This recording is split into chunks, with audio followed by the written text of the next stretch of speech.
Today I'm going to teach you how to resend email in Outlook. This is a really handy feature when you need to send the same message to someone who might have missed it the first time, or when you want to forward the exact email to a different recipient without having to retype everything from scratch. Let's walk through the process step by step. First things first, you'll need to open your Microsoft Outlook app and log into your account. Make sure you give it a moment to fully load all your emails and folders.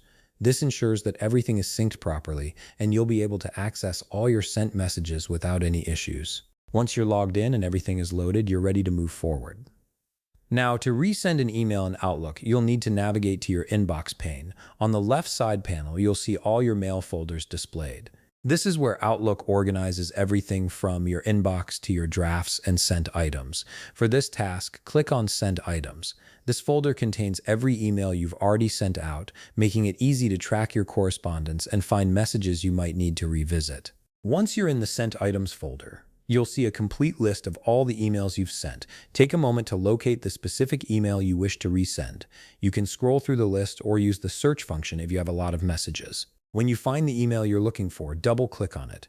This action will open the sent email in a new window, giving you full access to view and modify it if needed. With the email now open in its own window, look for the Actions drop-down menu. This is typically located in the toolbar at the top of the window. Click on it to reveal a list of options related to managing your email.